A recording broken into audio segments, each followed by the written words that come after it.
Assalamualaikum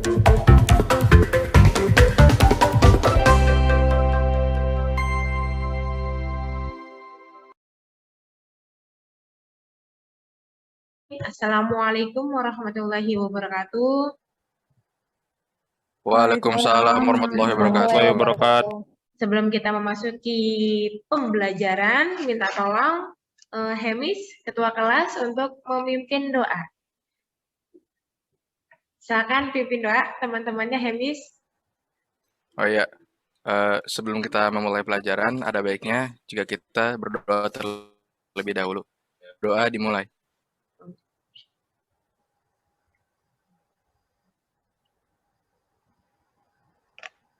Amin, amin, amin. Berdoa selesai. Pada pertemuan kali ini, kita bersama-sama akan membahas tentang teori masuk dan berkembangnya Hindu-Buddha di Indonesia. Gitu ya. Kelihatan tampilan PPT Bu Rilis? Sudah, Bu. Sudah. Oke. Ya. Jadi kita akan mempelajari ini, nak. Masuk dan berkembangnya Hindu-Buddha di Indonesia. Nah, ini terkait dengan tuntutan kompetensi dasar ya, tuntutan kompetensi nasional tentang menganalisis berbagai teori tentang proses masuk dan berkembangnya agama dan kebudayaan Hindu-Buddha di Indonesia gitu. Nah, jadi di sini ada indikator pencapaian kompetensinya. Jadi apa yang kita harus selesaikan pada pertemuan kali ini adalah itu ya, yang pertama menganalisis masuknya agama dan kebudayaan Hindu-Buddha di Indonesia berdasarkan sumber sejarah dan teori yang ada. Nah, terus yang berikutnya yang harus kita dapat dalam pertemuan kali ini adalah mengidentifikasi kelebihan dan kekurangan teori masuk dan berkembangnya agama dan kebudayaan Hindu-Buddha di Indonesia. Ya, dan adapun tujuan dari pembelajaran kali ini diharapkan setelah kalian belajar tentang teori masuk dan Hindu-Buddha di Indonesia ini, kalian bisa menganalisis dan mengidentifikasi. Jadi kamu bisa paham dan bisa memilah, oh ini loh teori Brahmana dibuktikan dengan ini. Nah, begitu ya. Dan seterusnya untuk teori-teori yang lain. Kira di antara kalian ada yang masih ingat apa yang kita bahas sebelum Hindu-Buddha? Coba, Latifah masih ingat? Masih ingat, Bu, megalitikum, bangunan besar masa prasejarah yang bertujuan untuk ritual keagamaan. Oke, bagus sekali. Terima kasih, Latifah. Jadi Saya memang mau benar ya. lanjutin deh, Bu. Oh, oke. Arli, silakan Arli. Nah, setelah megalitikum, kita belajar konsep inti ajaran Hindu-Buddha yang mengajarkan politeisme, yaitu banyak dewa datang ke Indonesia dengan menyempurnakan kehidupan agama di Indonesia.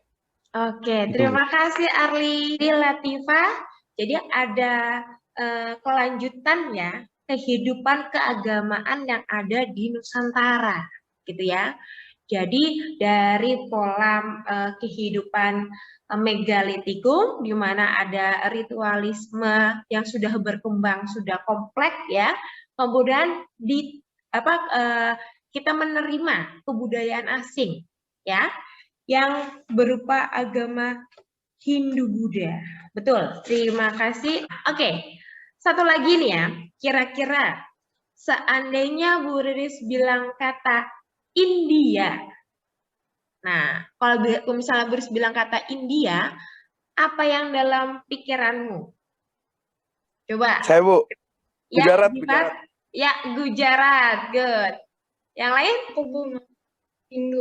Hindu. Ya, thank you, Tival. Yang lain?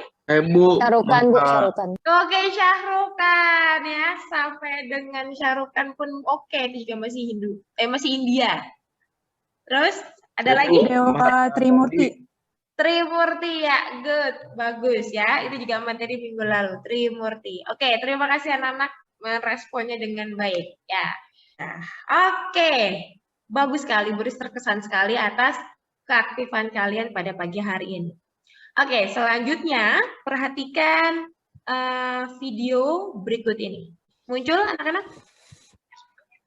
Muncul, Bu. Muncul. Baik. Sampai 1000. Halo semuanya, ketemu lagi di kelas sejarah bersama Pak Yedi. Kali ini kita akan mempelajari tentang sejarah agama Hindu dan Buddha. Tentu adik-adik sudah tidak asing lagi ya dengan kedua agama ini.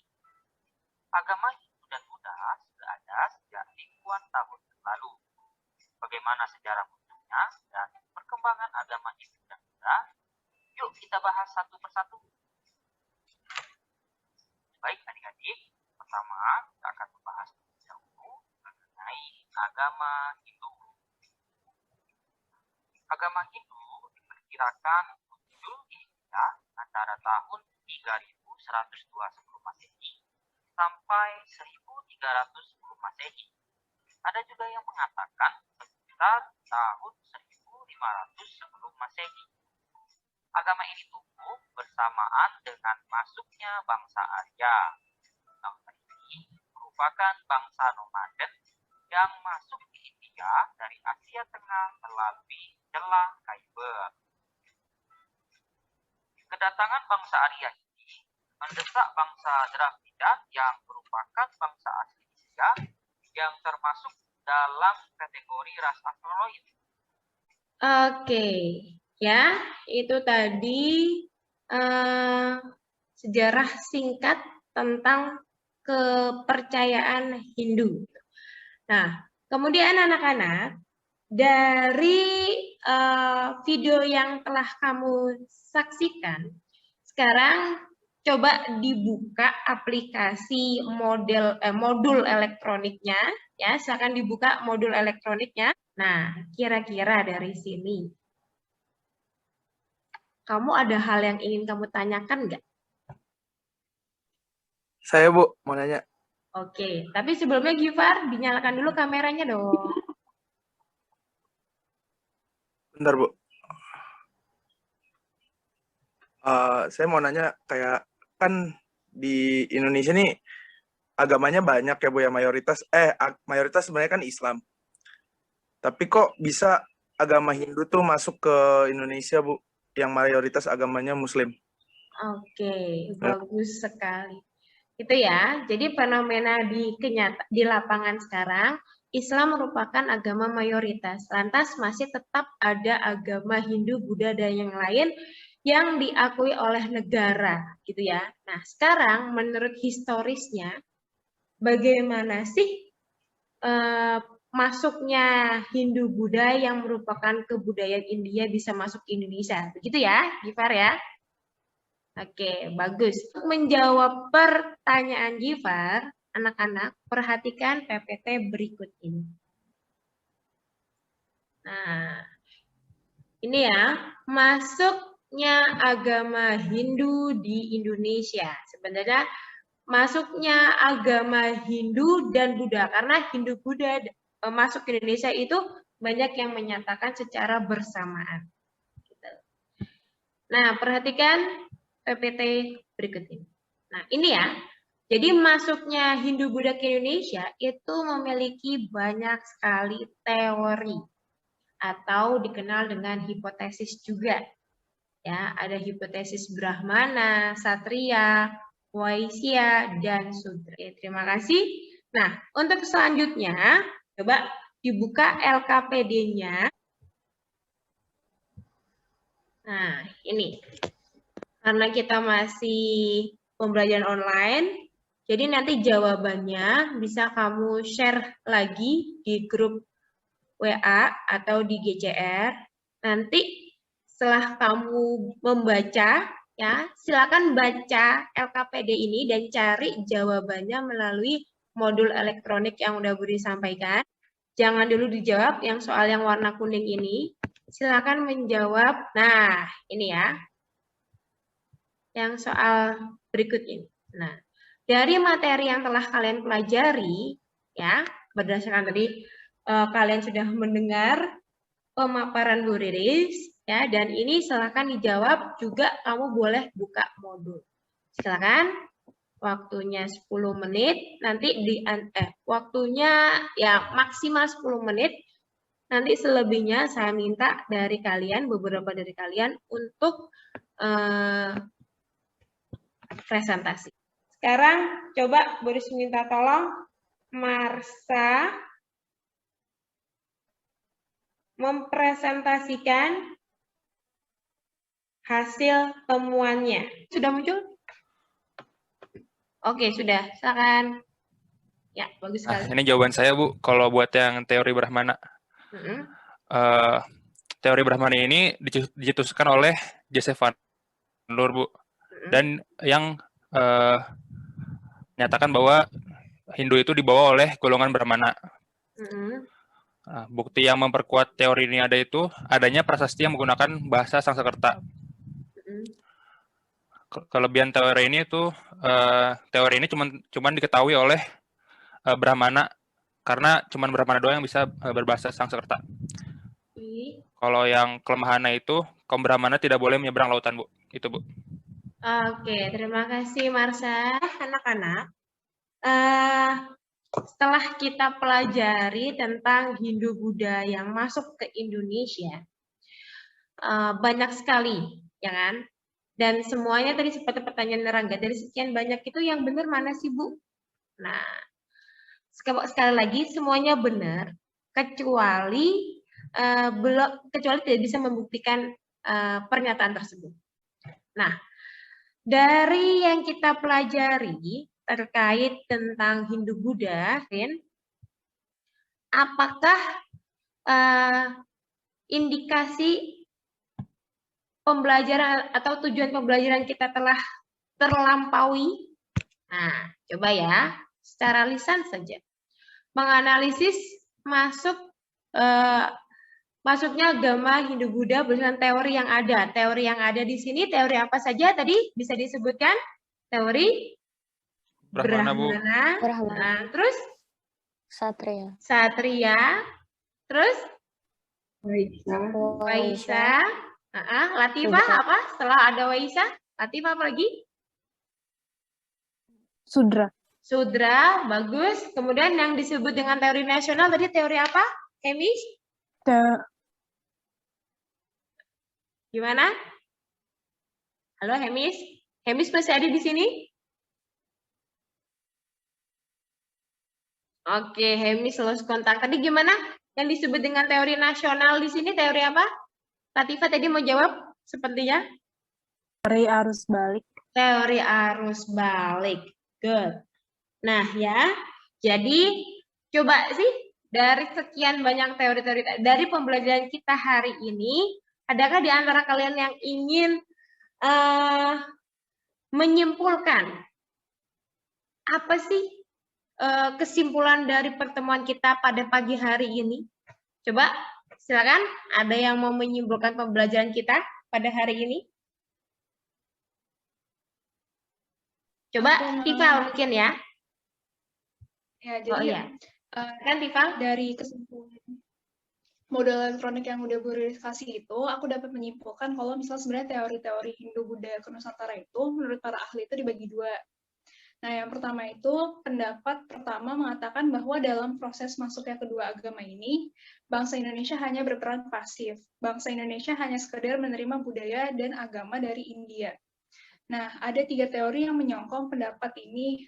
Yang pertama itu ada teori Brahmana, sama teori Waisya, sama teori Ksatria. Yang kedua, pendapat kedua yang menyebutkan bahwa bangsa Indonesia juga berperan aktif dalam proses penerimaan agama dan kebudayaan Hindu dan Buddha, teori yang menyokong teori arus balik teori Sudra. Itu yang aku dapat dari pelajaran hari ini. Oke, good banget. Bagus banget ya. Jadi secara garis besar, ini identifikasi teori ya, tadi secara garis besar, ada yang menyebutkan Indonesia sebagai bangsa yang pasif. Ya, teori Brahmana, Waisya, dan Satria.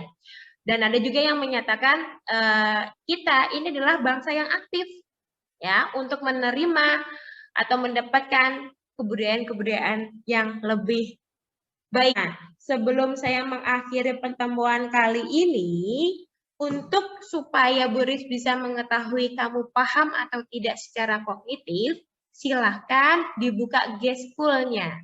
Ya, G-School saya share. Ya, silakan. G-School ini, ya, udah Bu Riz share di grup WA, atau mungkin memudahkan kalian, saya share di sini. Silakan klik G-School tersebut, ya. Silakan coba dijawab. Ada 10 pertanyaan. Ya, silakan dijawab, langsung diklik itu di chat supaya saya tahu sebenarnya kamu sebenarnya paham nggak sih? Ya, paham nggak sih dari materi yang telah kita bahas secara bersama-sama ini? Ya. Kita pantau juga dari sini, siapa aja yang udah join.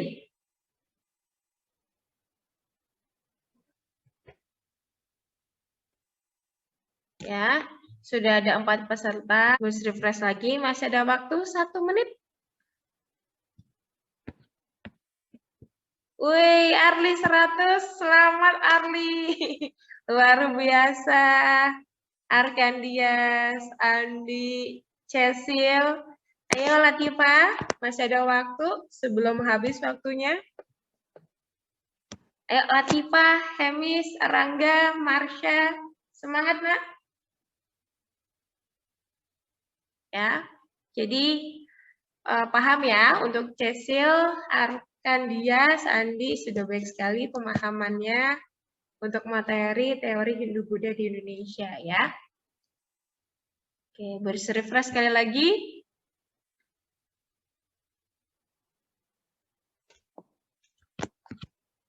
Wih, alhamdulillah yang dapat 102 orang. Ayo, ini masih ada Latifah, Hemis, dan Marsha yang masih nilainya di bawah KKM. Oke deh. Nah, oke, karena waktu juga sudah habis, ya. Tadi telah bersama kita melakukan pembelajaran. Ayo Rangga, kameranya dinyalakan dulu, ya. Dan terima kasih anak-anak. Nanti nilainya akan saya share. Sementara masih ada 3 orang tadi ya yang belum dibawa, yang masih belum KKM. Nggak apa-apa, dicoba lagi, ya. Dan selanjutnya, pertemuan minggu depan kita akan membahas tentang kerajaan-kerajaan Hindu-Buddha di Indonesia. Bu Riz minta tolong dipersiapkan untuk materi berikutnya ya. Dan pertemuan kali ini Bu Riz nggak ngasih PR ya. Kalian bebas dari PR.